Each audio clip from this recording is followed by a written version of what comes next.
one of the equations that I've derived, right? I get constant.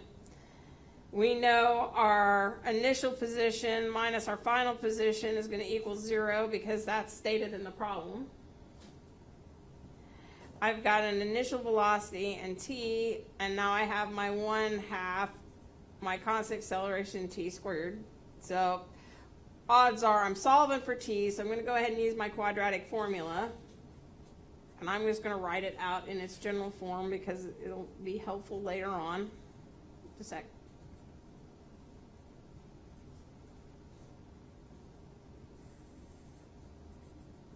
Yep. On that middle equation where it says 1/2 AS. That's AC. It's a constant acceleration. Acceleration constant. Okay. Okay. Thank you. Did not know what that C meant. Thank you. Yeah, it's a constant acceleration.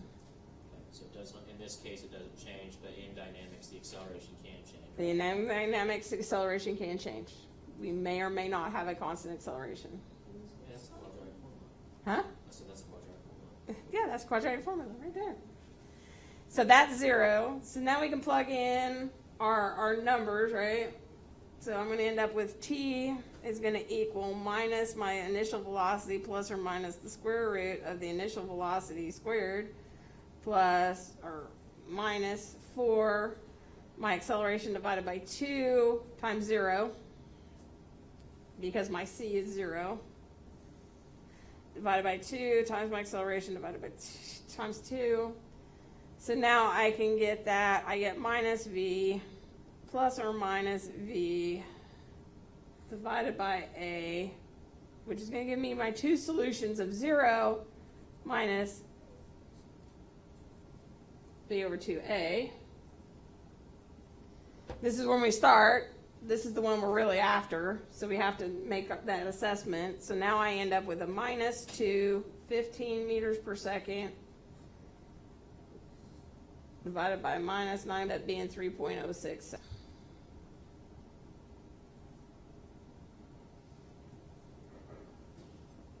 So, yeah. Quadratic is minus 4 times a over what? 2. It's the 1/2. So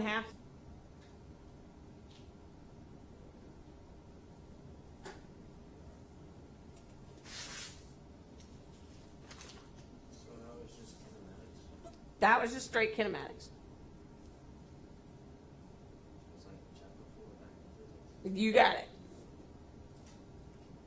We haven't done anything complicated yet. Have to dust off stuff, It's been a whole 3 days since we did anything, right? Seems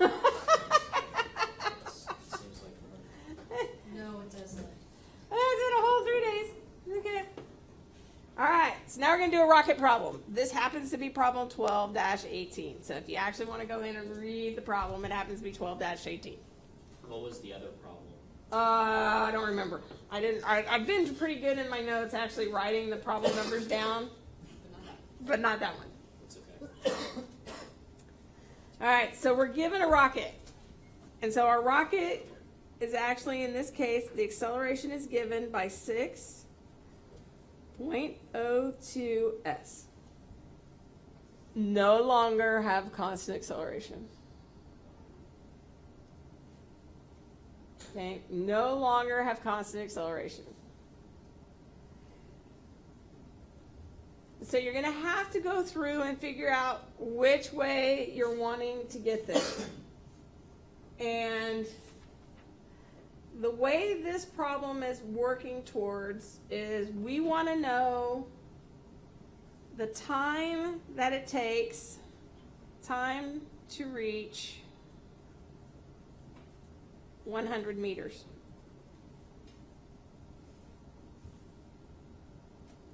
We want to know the time that it's going to take to reach 100 meters.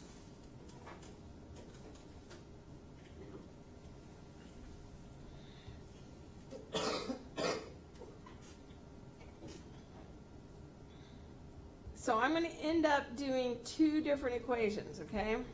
I'm going to end up doing two different equations. One, I'm going to look at ds is equal to the velocity times time. Because ultimately I'm going to know the ds And time is what I want to know, but the problem is this is my straightforward part, but I don't know velocity. So I'm going to have to go back and figure out velocity, and I can go back and figure out velocity by doing this one. dv is equal to my acceleration ds. I'm given my acceleration, so it's going to be 6 plus 0.02 s ds. This is going from 0 to some velocity.